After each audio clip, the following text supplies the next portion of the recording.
തിമിർക്കണം. ആ വേഷത്തോടൊരു ഒരു കൂറും പ്രതിബദ്ധതയും ഒരാത്മാർത്ഥതയും ഒക്കെ കാണിക്കണമല്ലോ. അതാണെന്നേ നമ്മൾ മനസ്സിലാക്കിയിട്ടുള്ളൂ. ശരി. ഉസ്താദ്, ബുറാക്കിനെ കുറിച്ച് എന്താണ്? അത് പ്രവാചകന് മാത്രം നൽകിയ ഒരു പ്രത്യേക വാഹനമാണ്. അത് നിങ്ങൾക്ക് കോവർ കഴുതകളെ വാഹനങ്ങളായി നൽകിയിട്ടുണ്ട്. ഉസ്താദ്, ബുറാക്കിനെ കുറിച്ച് ബുറാക്കിന് ഒരു ദിവസം മാത്രമേ ഉണ്ടായിരുന്നുള്ളൂ. ഇത് ആദം നബി ഉണ്ടാക്കിയ ടെക്നോളജിയാണ്. ശരി. വെച്ചാ പോരെ, പ്രസംഗം നടന്നത് നാട്ടുകാരെ കാണിക്കാനല്ലേ, അല്ലാതെ അനക്ക് തന്നെ കാണാനാണല്ലോ. വല്ല ഗുഹയിലോ അന്റെ കുറയ്ക്കാത്ത വെച്ചാ പോരെ. ബോംബെയുടെ തെരുവ് പോയി നോക്കിയോ, അവരൊരുങ്ങുന്നതിനാ, അവർ കൺമശി വെക്കുന്നതിനാ, അവരെന്തിനാ മുഖത്ത് മുട്ടിയിടുന്നത്, അവരെന്തിനാ വേക്കല് മുല്ല വെക്കുന്നത്, വരുന്ന കസ്റ്റമറെ ആകർഷിക്കാനാ. ഉസ്തു, നീ ദൈവത്തിന്റെ വലിയ ആളാ, പക്ഷെ നീ ഒരുപാട് തെറ്റ് ചെയ്തു. എന്നോടാരാ ബോംബെയിലെ തെരുവിൽ പോയി നോക്കാൻ പറഞ്ഞേ? നീ നോക്കിയോണ്ടല്ലേ നീ ഇത്രയും കാര്യമായിട്ട് ഓർത്തിരിക്കുന്നേ. നീ അവര് പുറകില് മുല്ല വെച്ചതും നോക്കി, നീ അവര് കണ്ണയില് കൺമഷി ഇട്ടതും നോക്കി, അവര് പുട്ടി ഇട്ടതും നോക്കി. അതൊക്കെ എന്നാത്തിനാ നിനക്ക് അറിയത്തില്ലേ? അവിടെ സ്റ്റേജ് കെട്ടി നാടകം കളിക്കാൻ. അനക്ക് നാണമില്ലേ ഈ വേണ്ടാത്തിടത്തൊക്കെ നോക്കാൻ? ഈ കൊച്ചു കുഞ്ഞുങ്ങളെ നോക്കിയിട്ടല്ലേ അനക്ക് അവര് വേശ്യയായിട്ട് തോന്നിയത്? നീ ആ ബോംബെയിലെ തെരുവിൽ പോയി ആ പെണ്ണുങ്ങളെ നീ നോക്കിയില്ലേ? അന്നോടാരാ ആവശ്യമില്ലാത്തിടത്തും വേണ്ടാത്തിടത്തൊക്കെ നോക്കാൻ പറഞ്ഞേ? അനക്ക് നാണമില്ലേ? നിങ്ങൾ അങ്ങനല്ല, എന്നിട്ടും നിങ്ങൾ എന്തെങ്കിലും ചെയ്യണത്? പിശാച് ബാധ ഏറ്റു. അതിനെ പിശാച് മനസ്സിൽ മന്ത്രിച്ചു. അല്ല തന്ന നല്ല കളുണ്ടായിരുന്നു, അല്ല തന്ന നല്ല ചിന്ത ഉണ്ടായിരുന്നു, അതൊക്കെ മറിച്ചേക്കാനൊക്കെ അല്ല പറഞ്ഞിരുന്നു. പക്ഷേ അതെല്ലാവരും മാറി. ആരുടെ ദേഹത്തോട് കുഴപ്പമില്ല, അന്റെ ദേഹത്താണ് പിശാചുള്ളത്. അല്ലടാ അലവലാതി, നീ അല്ലേ പറഞ്ഞത് അധ്യാപകർ കുഞ്ഞുങ്ങളെ കയറി പിടിക്കുന്നതും ഉസ്താദുമാര് കുഞ്ഞുങ്ങളെ ബലാത്സംഗം ചെയ്യുന്നതിന്റെയും കാരണം പുരുഷൻ പെണ്ണിലേക്ക് നോക്കുമ്പോൾ, പൈതലുകൾ മുട്ടിലിഴയുന്ന പൈതലുകളിലേക്ക് നോക്കുമ്പോൾ അവരെ ഒരു ഇറച്ചി കഷ്ണമായിട്ട് തോന്നുമെന്നും കയറി പിടിക്കാനും കളിക്കാനും തോന്നുമെന്നും അതവരുടെ ഹോർമോണിന്റെ പ്രശ്നമാണെന്നുമല്ലേ ഈ അലവലാതി പ്രസംഗിച്ചത്? എന്നിട്ട് ഈ അലവലാതിക്കെതിരെ കേരളത്തിലേതെങ്കിലും ഒരു നവോത്ഥാന നാറികൾ ശബ്ദമുയർത്തിയോ? മുഴുവൻ മുസ്ലിം സ്ത്രീകളെയും വേശ്യകളായും ഇറച്ചി കഷ്ണമായും ചിത്രീകരിച്ച ഈ നാറി പറഞ്ഞത് അങ്ങനെയാണ്. തീർന്നില്ല. പെണ്ണുങ്ങൾ ജോലി ചെയ്യുന്ന വീടുകളിലേക്ക് കയറിപ്പോയാൽ ജെട്ടിയും ബ്രേസറും വരെ ഊരി ഡൈനിങ് ടേബിളിന്റെ പുറത്തിട്ടിരിക്കുമെന്ന്. ഞങ്ങളുടെ വീട്ടിലുമുണ്ട് ഡൈനിങ് ടേബിളൊക്കെ. ഞങ്ങൾ ആരും ജെട്ടിയും പ്രായും ഇടുന്ന സ്ഥലം ഡൈനിങ് ടേബിൾ അല്ല. അപ്പോൾ ഇവന്റെ തീവ്രവാദം അറിയാമല്ലോ. ഇവൻ പോയിരിക്കുന്ന വീടുകൾ ഇവന്റെ തന്നെ ബന്ധു വീടുകളായിരിക്കില്ലേ? ഇവന്റെ തന്നെ സഹപ്രവർത്തകരുടെ വീടുകളായിരിക്കില്ലേ? അപ്പൊ ആ വീടുകളിൽ ജെട്ടിയും ബ്രേസറും ഒക്കെയാണ് നമ്മൾ അവിയലും സാമ്പാറും പൊരിച്ചമീനും പപ്പടവും ഒക്കെ വെക്കുന്ന ടേബിളിൽ വെക്കുന്നത് എന്നല്ലേ ഇവൻ പറഞ്ഞത്. എന്നിട്ട് പർദ്ദയും മക്കനെയും ഇട്ട് ഇവന്റെ ഭാര്യ മറ്റവന്റെ കൂടെയും ഇവൻ വേറൊരുത്തന്റെ ഭാര്യയെയും കൂടെ കൊണ്ടുപോകാൻ സൗകര്യപ്രദമായ വേഷമാണ് പർദ്ദയെന്നാണ് ഇവൻ പറഞ്ഞത്. അമ്പലത്തിന് പണം കൊടുത്താൽ അത് വേശ്യാലയത്തിന് കൊടുക്കുന്നത് പോലെ, പള്ളിക്കു വേണ്ടിയാണെങ്കിൽ പോരട്ടെ പോരട്ടെ. നിങ്ങളുടെ അരയിൽ കിടക്കുന്ന അരഞ്ഞാണം, കഴുത്തിൽ കിടക്കുന്ന മാല, വള എല്ലാം ഊരി ബക്കറ്റിലിട്ടു. നിങ്ങൾക്ക് സ്വർഗം വേണോ സ്വർണം വേണോ എന്ന് ചോദിച്ച നാറി അലവലാതി കൂടിയാണ്. എന്നിട്ട് ഇവനൊക്കെ വലിയ പുരോഹിതന്മാരാ. ഇസ്ലാമിന്റെ പുരോഹിതന്മാര് ബാലുവിനെ രണ്ടാമതൊന്ന് കെട്ടാനും അവളുമായിട്ട് കുത്തഴിഞ്ഞ് കളിക്കാനും ഭാര്യ സമ്മതിച്ചില്ല എന്ന് പറഞ്ഞ് സ്വന്തം ഭാര്യയെ വിവരദോഷി എന്ന്, തക്കുവയില്ലാത്തവളാണ്, സൂക്ഷ്മതയില്ലാത്തവളാണ്, ഈമാനിന്റെ കുറവ് കൊണ്ടാണ് തന്നെ രണ്ടാമതൊന്ന് കെട്ടാൻ വിടാത്തത് എന്ന് പബ്ലിക്കിനോട് വിളിച്ചു പറഞ്ഞവൻ കൂടിയാണിവൻ. ഭാര്യയും ഭർത്താവും തമ്മിലുള്ള സ്വകാര്യ സംഭാഷണങ്ങൾ പോലും പബ്ലിക്കിൽ വന്ന് യാതൊരു ഉളുപ്പുമില്ലാതെ ആ സ്ത്രീയെ കുറ്റപ്പെടുത്തി കൂടി സംസാരിച്ച മഹാനവറുകളാണിവൻ. ആ അവസ്ഥയിലേക്ക് ആരെ എത്തിച്ചത് ഇവരാണ്. കാരണം ഈ അജണ്ട തീരുമാനിക്കുന്നത് ജമാഅത്ത് ഇസ്ലാമിക്കാരും പോപ്പുലർ ഫണ്ടുകാരും. അതിന്റെ പുറകെ പോകുന്ന വലിയ ആൾക്കൂട്ടമാണ് മുസ്ലിം ലീഗ്. മുസ്ലിം ലീഗിന്റെ പുറകെ നിന്ന് വേറെ ആൾക്കൂട്ടമാണ് ഇന്ത്യൻ നാഷണൽ കോൺഗ്രസ്. അതിന്റെ പുറകെ പോകുന്ന വേറൊരു സാധനമാണ് ജോസഫ് ഗ്രൂപ്പ്. അപ്പൊ UDF എന്ന് പറഞ്ഞാൽ അടിസ്ഥാനപരമായിട്ട് ജമാഅത്തെ ഇസ്ലാമിയാൽ നയിക്കപ്പെടുന്ന ഒരു വലിയ ആൾക്കൂട്ടമായിട്ട് മാറും. ഇതാണ് ഇതിൽ അവിടെ ഞാൻ പറഞ്ഞത്. മനസ്സിലായി. അത് മാത്രമല്ല, ഇത് മറ്റു സമുദായക്കാർക്ക് മനസ്സിലാവുന്നുണ്ടെന്നുള്ളതാണ്. അപ്പൊ അവിടെ ഒരു തരത്തിലുള്ള കൺസോൾട്ടേഷൻ ജമാഅത്ത് ക്ഷേത്രത്തിലെ ഭക്തിഗാനം ഞങ്ങൾക്ക് ബുദ്ധിമുട്ടാണ്. ഒരു ദിവസം 5 നേരം വിളിച്ചു കൂക്കി ബാങ്ക് വിളിക്കുന്നത്, ഖുർആൻ ക്ലാസുകൾ, മതപ്രഭാഷണങ്ങൾ, നമസ്കാരങ്ങൾ, ഇതൊന്നും നമുക്ക് ഒരു പ്രോബ്ലവുമില്ല. കൊള്ളാലോടാ നീയൊക്കെ, കൊള്ളാലോടാ. ഹിന്ദുക്കളുടെ ഭക്തിഗാനം നമുക്ക് പ്രശ്നമാണ്, ബാങ്ക് നമുക്ക് പ്രോബ്ലം ഇല്ലാന്ന് ഇതിലേക്ക് വരെ എത്തിച്ചതിന് പിന്നെ ഇപ്പൊ കണ്ടില്ലേ, ഫാത്തിമ തഹ്ലിയെ പോലെയുള്ള ആളുകൾ വന്ന് ലീഗ് തുറന്നിട്ട വേദിയാണ്. ശരിയെന്നാ, ഞങ്ങൾക്കത് മനസ്സിലായി.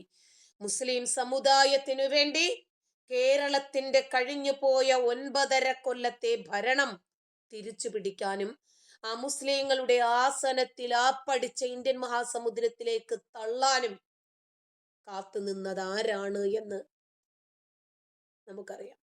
6 വയസ്സ് 6 വയസ്സിലാണോ? അത് 10 വയസ്സിലാണ് അല്ലേ? 6 വയസ്സ് 6 വയസ്സ് 6 വയസ്സ് 6 വയസ്സുകാരിയെ കെട്ടിയിട്ട് 9 വയസ്സിൽ ലൈംഗിക ബന്ധം ആരംഭിച്ചതിനെ ന്യായീകരിച്ച് ഗ്രന്ഥങ്ങളിൽ വന്നതാണ്.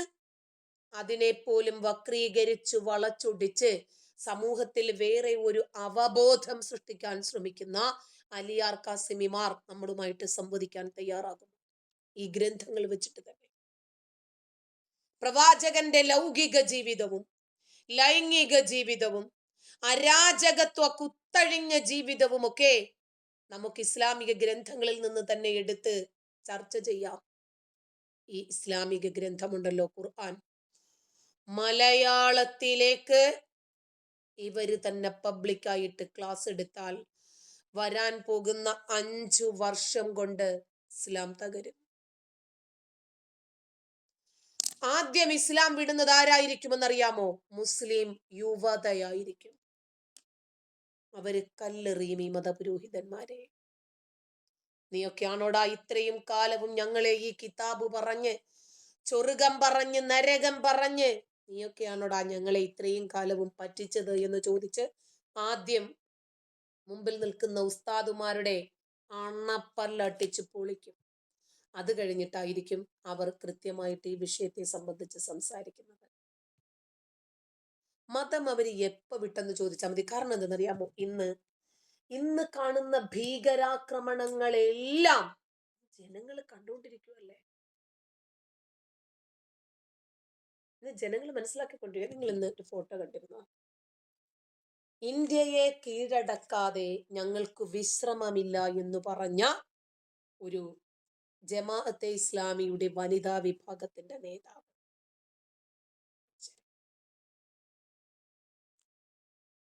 ഇവരെ കണ്ടോ?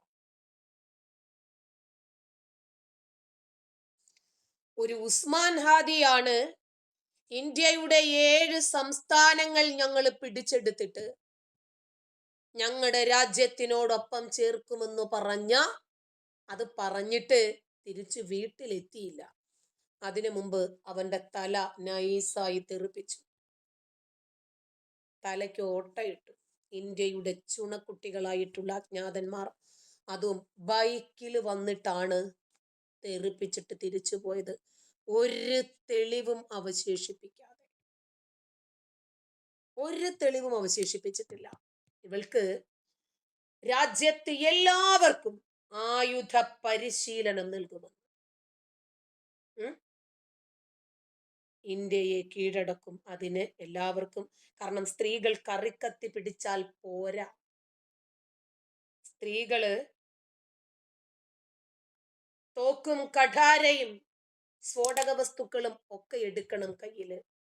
അതുകൊണ്ട് ഇന്ത്യയെ നമുക്കിനിയും കീഴടക്കാതെ വിശ്രമിക്കരുത്. ബംഗ്ലാദേശിലെ ജമാഅത്തെ ഇസ്ലാമി വനിതാ വിഭാഗം നേതാവിന്റെ മാത്രം ആഗ്രഹമാണത് എന്ന് നിങ്ങൾ വിചാരിച്ചിട്ടുണ്ടെങ്കിൽ തെറ്റി.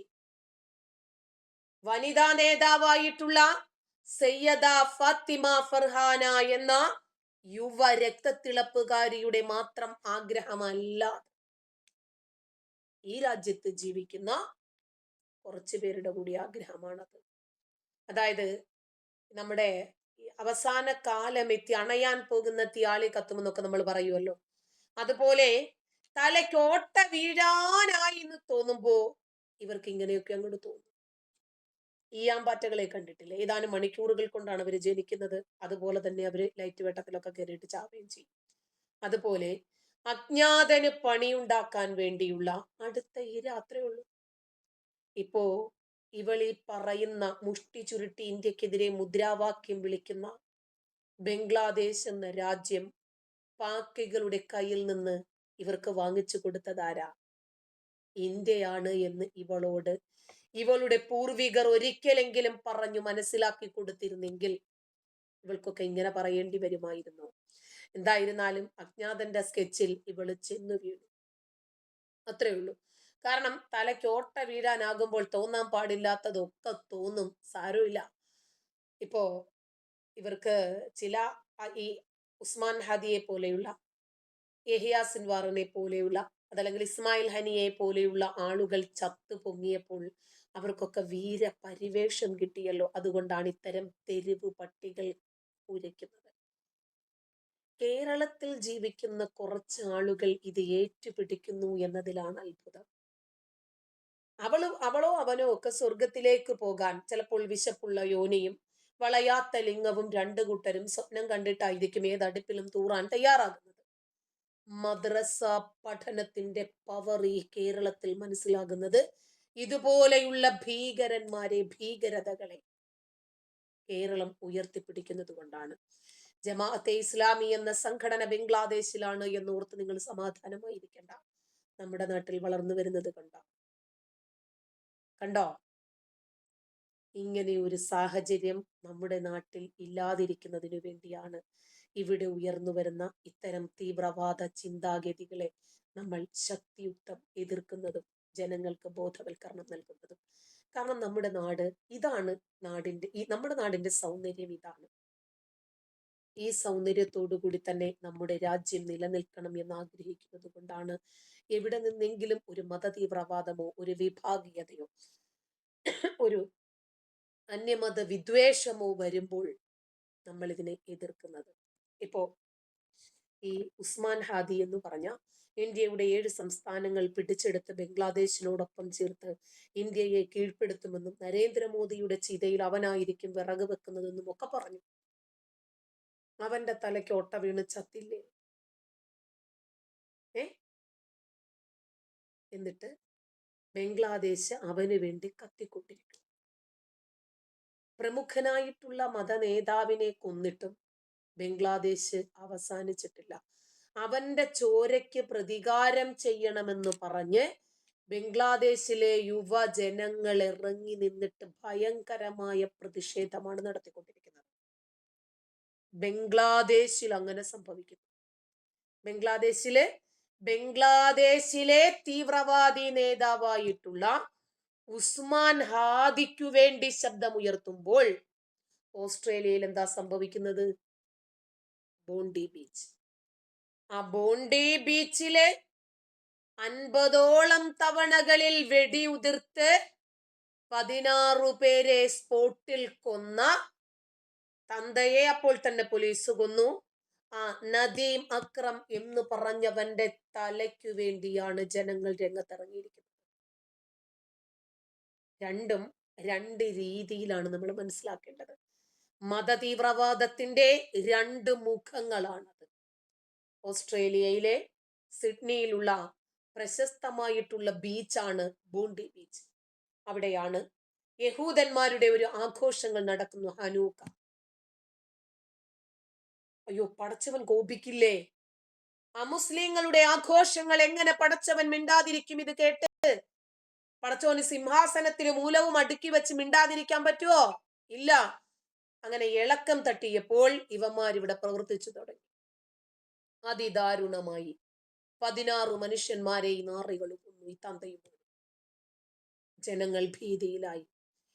ഒക്ടോബർ 7 ഭീകരാക്രമണത്തെക്കാൾ വലിയ സുരക്ഷാ ആശങ്കയാണ് തങ്ങൾക്ക് ഇത് നൽകുന്നത് എന്ന് ലണ്ടനിലെ ജൂത കോളനികൾ താമസിക്കുന്ന ആളുകൾ വേദനയോടുകൂടി വന്ന് പറയുന്നു.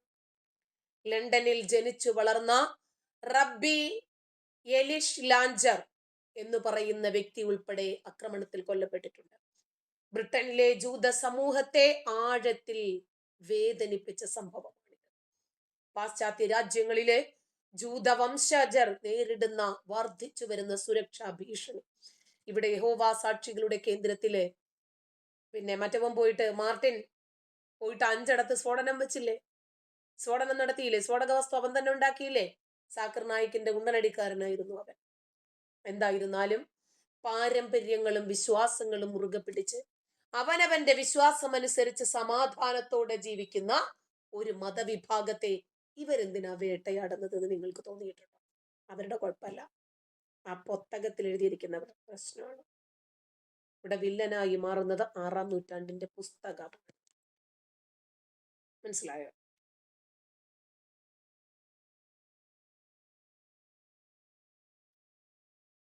ആ പുസ്തകം ഇവിടെ നിലനിൽക്കുന്നിടത്തോളം കാലം ബോണ്ടി ബീച്ചുകൾ, പഹൽഗാമുകൾ, മുംബൈ ഭീകരാക്രമണങ്ങൾ, ഓപ്പറേഷൻ സിന്ദൂറുകൾ ഒക്കെ ഉണ്ടായിക്കൊണ്ടേയിരിക്കും. ലണ്ടനിലെ വിവിധ കുടുംബങ്ങൾ പലായനം പോലും തുടങ്ങിക്കഴിഞ്ഞു. ലണ്ടനിലെ പ്രശസ്തമായിട്ടുള്ള ജൂത കോളനികള്, വിദ്യാലയങ്ങള് ഇപ്പോൾ അസാധാരണമായിട്ടുള്ള നിശബ്ദതയും ഭയവുമാണ്. എപ്പോഴും എന്തും സംഭവിക്കാം. തെരുവുകളിൽ സ്വതന്ത്രമായി സഞ്ചരിക്കാൻ പോലും സാധിക്കാത്ത വിധം ഭീഷണി നിലനിൽക്കുന്നതായിട്ട് ഇവർ കരുതുന്നു. ഓരോ മുറിയന്മാരെയും ഭയത്തോടുകൂടി അവർ നോക്കുന്നു. ഇവരെങ്ങാനും നമ്മുടെ അടുത്തേക്ക് വരുന്നത് നമ്മളെ കൊല്ലാനും പൊട്ടിത്തെറിക്കാനുമാണോ? ഇവന്റെ കയ്യിൽ മാരകമായ ആയുധങ്ങളുണ്ടോ? തങ്ങളുടെ വിശ്വാസത്തിന്റെ ഭാഗമായിട്ടുള്ള ആഘോഷങ്ങൾക്കിടയിൽ വെടിയേറ്റ് വീണവരുടെ ദൃശ്യങ്ങൾ ലണ്ടനിലെ ഓരോ മനുഷ്യനെയും വേട്ടയാടുന്നു. എസ്പെഷ്യലി ജൂത കുടുംബങ്ങളെ. സാംസ്കാരികവും മതപരവുമായിട്ടുള്ള അടയാളങ്ങൾ പുറത്ത് കാണിക്കാൻ വരെ ജനങ്ങൾ ഭയക്കുന്നു. ഇവരഭയം നൽകിയ മുറിയന്മാരെ ഭയന്നിട്ട്. സ്ഥിതിഗതികൾ ഗൗരവമായിട്ടുള്ള സാഹചര്യത്തില് ലണ്ടൻ മെട്രോപൊളിറ്റൻ പോലീസ് നഗരത്തിലെ ജൂത കേന്ദ്രങ്ങളില് സുരക്ഷ വർദ്ധിപ്പിച്ചു. ലണ്ടൻ മേയറായിട്ടുള്ള സാദിഖ് ഖാൻ ഉൾപ്പെടെയുള്ളവർ സംഭവത്തെ അപലപിച്ചു. ജൂത സമൂഹത്തിന് ഐക്യദാർഢ്യം പ്രഖ്യാപിച്ചു. എന്നാലും വർദ്ധിച്ചു വരുന്ന ഇത്തരം വിദ്വേഷ ആക്രമണങ്ങൾക്കിടയിൽ പോലീസിന് എത്രത്തോളം ഈ ജനതയ്ക്ക് സുരക്ഷ നൽകാൻ കഴിയും എന്ന ചോദ്യം ജൂത നേതാക്കൾ ഉയർത്തുന്നുണ്ട്. പാശ്ചാത്യ രാജ്യങ്ങൾ തങ്ങൾക്ക് ഇനിയും സുരക്ഷിതമല്ല എന്ന തോന്നൽ ലോകത്തിന്റെ വിവിധ ഭാഗങ്ങളിൽ കോളനികളായി താമസിക്കുന്ന ജൂതന്മാർക്കിടയിൽ അതിവേഗം പടർന്നു. സിഡ്നിയിലെ ബോണ്ടി ബീച്ചിലെ ജൂത കൂട്ടക്കൊലയെ തുടർന്ന് ലണ്ടനിൽ ജൂത സമൂഹം കടുത്ത അരക്ഷിതാവസ്ഥ അനുഭവിക്കുകയാണ്. യൂറോപ്പിലെ തന്നെ ഏറ്റവും വലിയ ജനത ജൂത കേന്ദ്രങ്ങളാണ്, ജൂതന്മാരാണ്. അവരെ നോർത്ത് ലണ്ടനിലെ സ്റ്റാംഫോർഡ് ഹില്ല് അവിടെയും പരിസരങ്ങളിലും ഒക്കെ താമസിക്കുന്ന കുടുംബങ്ങൾ ഇപ്പോൾ ഭയങ്കരമായിട്ടുള്ള മാനസിക സമ്മർദ്ദത്തിലൂടെയാണ് കടന്നു പോകുന്നത്. വർഷങ്ങളായി തങ്ങൾ കെട്ടിപ്പടുത്ത ജീവിതവും ബിസിനസ്സും നാടും ഉപേക്ഷിച്ച് മറ്റൊരു നാട്ടിലേക്ക് പോകുക എന്നത് എളുപ്പമല്ല. ജീവന് സുരക്ഷയില്ലാത്ത ഒരിടത്ത് ഈ ബിസിനസ്സുമായിട്ട് തുടരുന്നതും പറ്റില്ല. അതുകൊണ്ട് തങ്ങളുടെ മതപരമായിട്ടുള്ള വസ്ത്രധാരണ രീതികൾ, ആചാരങ്ങളൊക്കെ തെരുവുകളിൽ അവഹേളിക്കപ്പെടുമോ എന്ന പേടിയിൽ കുട്ടികളെ സ്കൂളിൽ പോലും അയക്കുന്നില്ല ഇന്ന് മാതാപിതാക്കൾ. ഇസ്രയേലിലേക്ക് കുടിയേറാനുള്ള അപേക്ഷകളിലേക്ക് വർദ്ധിച്ച രൂപത്തിലാണ് ഇത് കാണുന്നത്. എന്നാലും കഴിഞ്ഞ കുറച്ച് ദിവസങ്ങളിൽ വലിയ രൂപത്തിൽ വർധനവ് കാണുന്നുണ്ട്. കാരണം നെതന്യാഹുവിനെ അവർക്ക് വിശ്വാസമാണ്. ജൂതന്മാരാണ് എന്ന് പറയാൻ പോലും അവർക്ക് ഭയം. കാരണം കുടിയേറി വന്നവർ നമ്മളെ കൊല്ലുമോ? അവരൊക്കെ കലിമ ചൊല്ലാൻ പഠിക്കുന്നുണ്ടാവും. വർദ്ധിച്ച തോതിൽ സുന്നത്തും കലിമയും ചൊല്ലാൻ പഠിക്കുന്നുണ്ടാവും. കാരണം എപ്പോഴാണ് ഇത് ആവശ്യം വരുന്നതെന്ന് അറിയില്ലല്ലോ. ആകെ ഒരു ജീവിതമല്ലേ. ലിബറൽ മൂല്യങ്ങളെ അവരൊക്കെ മുറുകെ പിടിക്കുന്നവരാണ്. എന്നാലും വിശ്വാസം തകർന്നതുകൊണ്ട് സുരക്ഷിതത്വം നഷ്ടപ്പെടും എന്ന ഭയം കാരണം കൂട്ടപ്പലായനത്തിന് കാരണമാകുകയാണ് എന്നാണ് അവർ പറയുന്നത്. മുറിയന്മാരെ എല്ലാവർക്കും ഭയമാണ്. സോഷ്യൽ മീഡിയ വഴിയും അല്ലാതെയും ജൂതവിരുദ്ധ പരാമർശങ്ങൾ വർദ്ധിക്കുന്നത് തടയാൻ കർശനമായിട്ടുള്ള നിയമനിർമ്മാണം വേണം എന്ന ആവശ്യം UK ശക്തമായി ഉയർന്നു വരുന്നുണ്ട്. ബോണ്ടി ബീച്ചിലെ പോലെയുള്ള ആക്രമണങ്ങൾ ഏതു നിമിഷവും എവിടെയും സംഭവിക്കാമെന്ന ഭീതി ഇത്തരം നിയമങ്ങൾ കൊണ്ട് മാത്രം ഇല്ലാതാകത്തില്ല എന്ന് ജൂത നേതാക്കൾ വ്യക്തമാക്കുന്നുണ്ട്. എന്നാലും അത് വേണമെന്ന് അവർ ആഗ്രഹിക്കുന്നു. ലണ്ടനിലെ സിനഗോഗുകൾക്ക് മുമ്പിൽ സായുധരായിട്ടുള്ള പോലീസുകാരുടെ കാവലുണ്ട്. ഇതും ആശങ്ക തന്നെയാണ്. ഭാവിയിൽ UK ഉൾപ്പെടെയുള്ള പാശ്ചാത്യ രാജ്യങ്ങളിൽ ജൂത സാന്നിധ്യം ഗണ്യമായി കുറയാൻ ഇത് സാഹചര്യമൊരുക്കും. രാഷ്ട്രീയ നിരീക്ഷകരും ഇത് തന്നെയാണ് ഭയക്കുന്നത്. സാംസ്കാരിക വൈവിധ്യത്തിന് പേരുകേട്ട ലണ്ടൻ നഗരത്തിൽ നിന്ന് ഒരു പ്രത്യേക വിഭാഗം ജനങ്ങൾ സുരക്ഷയെ ഭയന്ന് നാടുവിടുക എന്നത് UK-യിലെ ജനാധിപത്യത്തിന് വെല്ലുവിളിയാണ്. കാരണം മുറിയന്മാർ ഒട്ടകത്തിന് ഇടം കൊടുക്കുന്നത് പോലെയാണ്. എവിടെ ഇവര് കാലുകുത്തിയാലും ശരി, അവിടം ഇവര് തകർത്ത് തരിപ്പണമാക്കും, സംശയമില്ല. ഇനിയും UK എപ്പോ ഒരു ഇസ്ലാമിക രാജ്യമാകും എന്ന് മാത്രം നോക്കിയാൽ മതി. ഇപ്പോ നിങ്ങൾക്ക് മനസ്സിലാകുന്നുണ്ടോ എന്തുകൊണ്ടാണ് നമ്മൾ ആശങ്കപ്പെടുന്നതെന്ന്? ഇത്തരം കാര്യങ്ങളില് വളരെ വ്യക്തമായി ജീവൻ പണയപ്പെടുത്തി നിങ്ങളോട് തുറന്നു പറയുന്നത് എന്തുകൊണ്ടാണെന്ന് മനസ്സിലാകുന്നുണ്ടോ? നാളെ നമ്മളെല്ലാവരും അപ്പിക്കുപ്പായത്തിനകത്ത് കയറേണ്ടി വരും. എല്ലാ പുരുഷന്മാരും സുന്നത്ത് കർമ്മം ചെയ്യേണ്ടി വരും.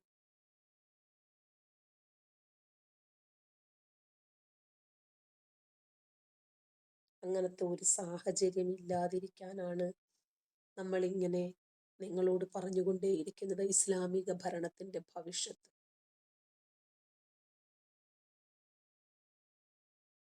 ഇസ്ലാമിക ഭരണം വന്നു കഴിഞ്ഞാൽ നമ്മുടെ നാട്ടിൽ സംഭവിക്കാൻ പോകുന്നത് എന്താണ് എന്നതിന്റെ ഭവിഷ്യത്ത് ഇപ്പൊ കണ്ടില്ലേ.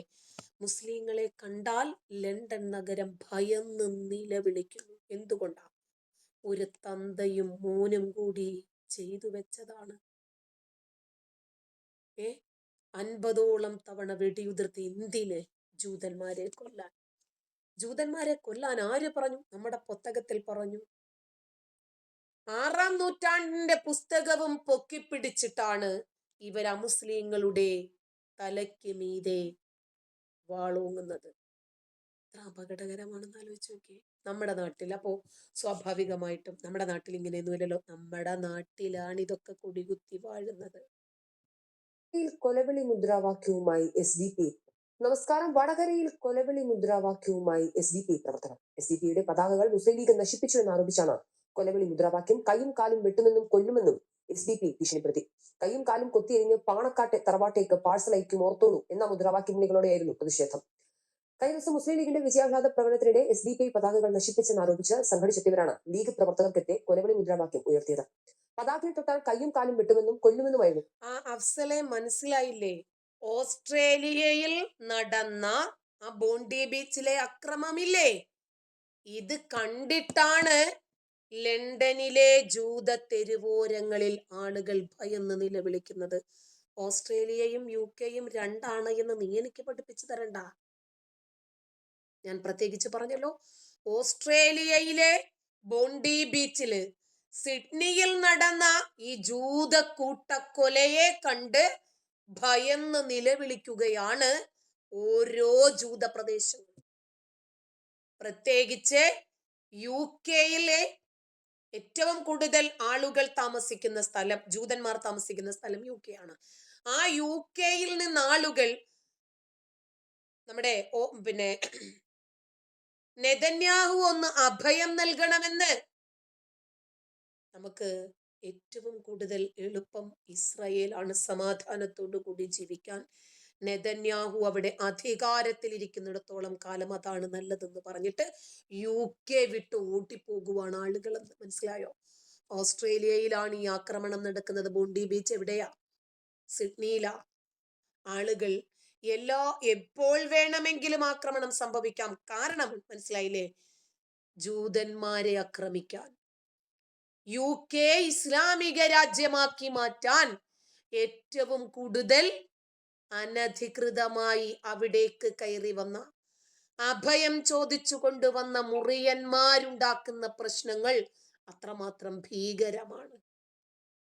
അതുകൊണ്ട് UK-യിലെ ജൂത പ്രദേശങ്ങളിലെ ആളുകൾ സ്വന്തം മക്കളെ സ്കൂളിലേക്ക് അയക്കാൻ പോലും ഭയക്കുന്നു. അവരൊക്കെ പലായനം ചെയ്യുന്നു, കൂട്ടപ്പലായനം. അത് UK നാണക്കേടാകുന്നു. തിരിഞ്ഞോ മോനെ? ശരി. അപ്പോൾ SDPI കേരളം മുദ്രാവാക്യം ഭീകരത. ഭീഷണി സംഭവത്തിൽ ലീഗ് നേതൃത്വം വടകര പോലീസിൽ പരാതി നൽകിയിട്ടുണ്ട്. അതേസമയം തിരുവനന്തപുരം കണിയാപുരത്ത് മുസ്ലിം ലീഗ് സ്ഥാനാർത്ഥിയുടെ വിജയം SDPI ആഘോഷിച്ചു. കണിയാപുരം ജില്ലാ ഡിവിഷനിലെ മഹാറാണി ജസീമിന്റെ വിജയമാണ് SDPI കേക്ക് മുറിച്ച് ആഘോഷിച്ചത്. കഠിനകുളം പഞ്ചായത്ത് 5-ാം വാർഡിൽ ജയിച്ച SDPI പോലെയുള്ള സംഘടനകളെ, ലീഗിനെ പോലെയുള്ള വർഗീയവാദികളെയൊക്കെ നിങ്ങൾ മതേതരന്മാരാണ് എന്ന് പറഞ്ഞ് കൊണ്ടു നടക്കുമ്പോൾ തലയ്ക്കു മുകളിലാണ് ഈ വാളെന്നൊന്ന് ഓർത്തു വെച്ചാ മതി.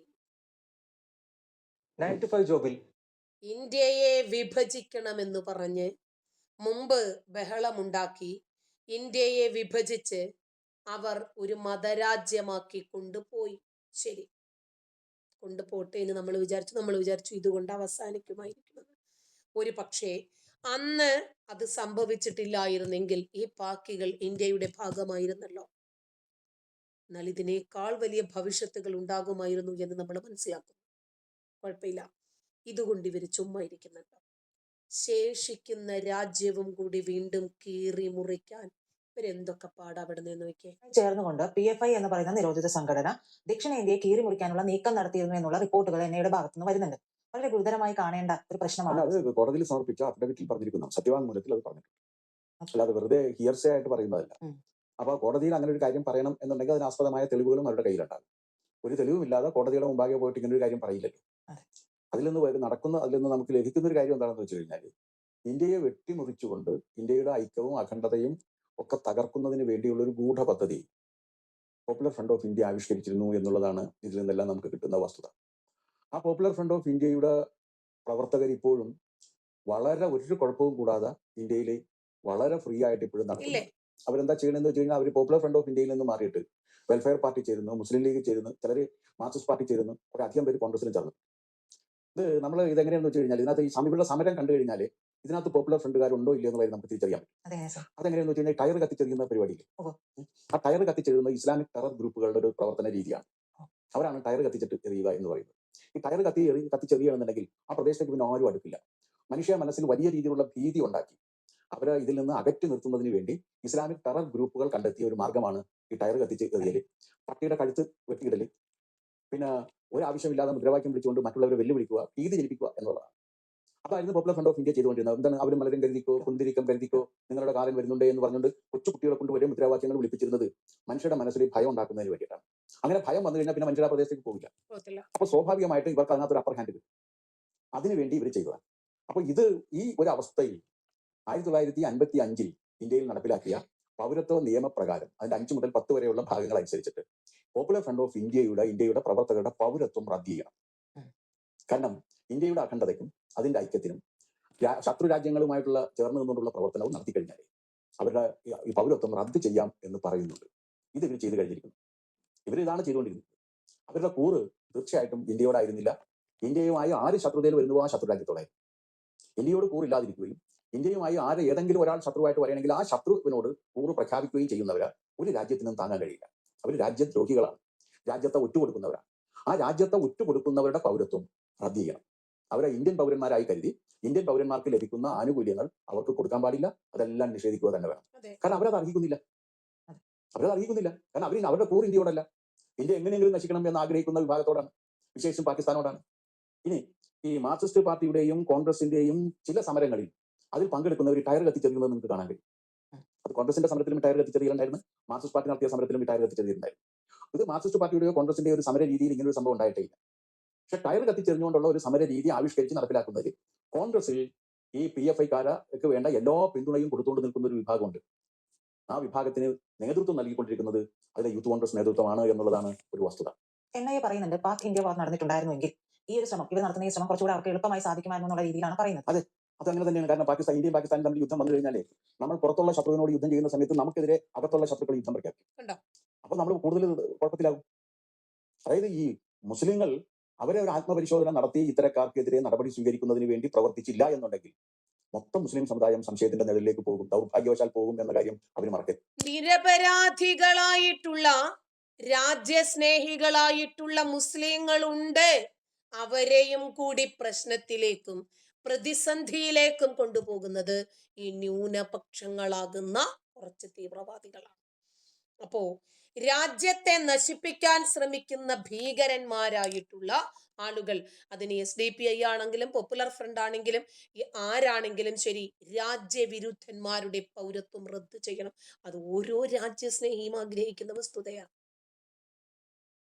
ഓരോ രാജ്യസ്നേഹിയും പറയാൻ ആഗ്രഹിക്കുന്ന വസ്തുതയാണത്. നമ്മൾ ഈ രാജ്യത്തിന്റെ സുരക്ഷിതത്വം ആഗ്രഹിക്കുന്നെങ്കിൽ ഓട്ടോമാറ്റിക്കായിട്ട് നമ്മളത് പറയും. നമ്മളത് ആഗ്രഹിക്കുന്നു. നമ്മുടെ രാജ്യത്തിന്റെ ബഹുസ്വരത, നമ്മുടെ രാജ്യത്തിന്റെ സുസ്ഥിരത, ജനാധിപത്യം. പാകിസ്ഥാനും ഇന്ത്യയും തമ്മിൽ ഒരു യുദ്ധമുണ്ടായാൽ പാകിസ്ഥാനെ നേരിടാൻ ഇന്ത്യയുടെ വ്യോമസേനയും കരസേനയും നാവികസേനയും തയ്യാറെടുക്കുമ്പോൾ ഇന്ത്യക്കകത്ത് സമാന്തരമായിട്ടൊരു 3 സൈനികര് വരും.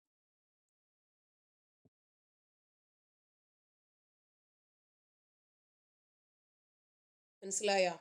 കര, നാവിക, വ്യോമ. ആരുടെ കീഴിലെ? ഇന്ത്യ വിരുദ്ധരായിട്ടുള്ള ഈ ഭീകരന്മാർ ഇതിനോടകം തന്നെ സൈനികരെ സജ്ജീകരിച്ചു കഴിഞ്ഞു. അതുകൊണ്ടാണ് ഇവര് പറയുന്നത് ഞങ്ങൾ ഒരു വിശുദ്ധ യുദ്ധത്തിന് വേണ്ടി കാത്തിരിക്കുവാണ്. നിങ്ങൾ വിചാരിച്ചോ ഇവരെ വെറുതെ പറയുന്നതാണ്, ചുമ്മാ പറയുന്നതാണ് എന്നൊക്കെ? അല്ല, അവർ കരസേനയും നാവികസേനയും വ്യോമസേനയും തയ്യാറാക്കി വെച്ചിരിക്കുക. സമാന്തരമായ ഒരു ഭരണകൂടവും അവർക്കുണ്ട്. അവർക്ക് വേണ്ടതെന്താ? ഇന്ത്യയെ തകർക്കണം. ആ ഇന്ത്യയെ തകർക്കാൻ വേണ്ടി തയ്യാറായിട്ട് പാകിസ്ഥാൻ മുന്നോട്ട് വരുമ്പോൾ അവരുടെ കൂടെ തന്നെയല്ലേ ഇവര് നിൽക്കൂ. കാരണം അല്ലാതെ എന്ത് ചെയ്യും? നമുക്കിപ്പോ ഇത് ആരൊക്കെയാണ് അല്ലാത്തവർ, ആരൊക്കെയാണ് ആകുന്നവരെന്ന് കണ്ടെത്താൻ പറ്റുമോ? മിക്കവാറും വളരെ